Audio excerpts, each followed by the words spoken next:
Voilà, je pense que la modalité qui me paraît efficace, elle repose sur la collaboration en termes de responsabilité partagée. La responsabilité, c'est ce que invite de faire le thème lui-même de biens publics mondiaux.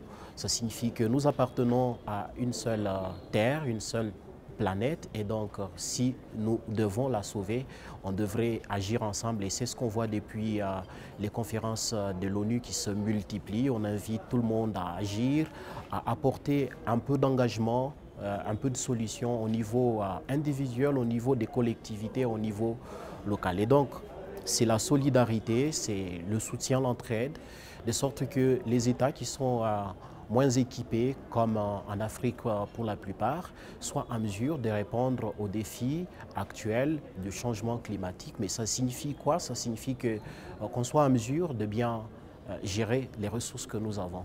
Il est facile de détruire des ressources comme les forêts. Nous en sommes témoins régulièrement, pratiquement tous les jours, pour cuire nos aliments, pour nous nourrir. On a besoin de couper des arbres, et si on doit couper des arbres, c'est des tonnes chaque année pour une ville comme Lubumbashi, avec près de 3 millions ou un peu plus d'habitants. Et donc, si il faut protéger les peu de forêts qui nous restent encore aujourd'hui, il faudrait qu'on assiste ceux qui doivent protéger ces forêts, mais ça signifie qu'il faut qu'on descende jusqu'aux paysans qui coupent, aux charbonniers, pour qu'ils comprennent qu'il doit changer d'activité, et pour cela, il faut qu'on lui propose une alternative.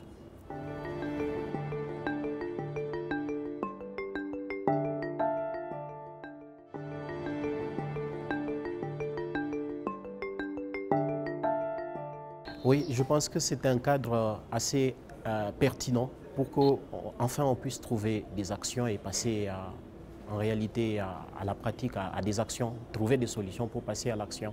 Parce que si on doit agir seul, on voit tout de suite que les États ne sont pas toujours en mesure de tout résoudre seuls. Et on a besoin d'impliquer des privés, des collectivités, des associations. Et c'est très important, et même dans le débat de tout à l'heure, c'est venu. On pense que pour gérer certaines choses comme les forêts, pour mobiliser les populations, on a besoin de passer par ceux qui sont plus proches de ces populations. Et donc, je pense, à mon avis, que les partenariats publics-privés sont pertinents, sont un cadre à encourager vivement pour que, enfin, on mobilise tout le monde.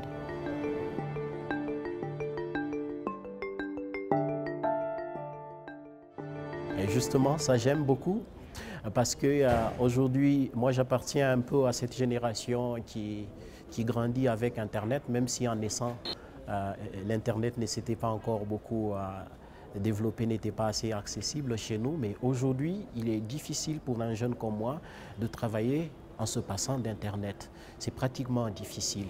Et donc, quand nous sommes dans un contexte comme celui de notre pays, le Congo, Internet très cher, pratiquement prohibitif, je pense qu'il vaut mieux qu'on le considère comme un bien public, et un bien qu'il faut protéger au même titre que les droits humains, au même titre que l'eau, parce que pour des jeunes qui doivent faire de la recherche, ou qui doivent faire de l'innovation, ou qui doivent carrément travailler, on a besoin d'Internet, pas simplement pour des bavardages, pour venir importuner des politiciens, ce qui est d'ailleurs bien aussi en termes de participation politique pour la démocratie, mais Internet nous aide énormément pour le travail, ça contribue à l'économie, surtout des jeunes qui se sont lancés dedans.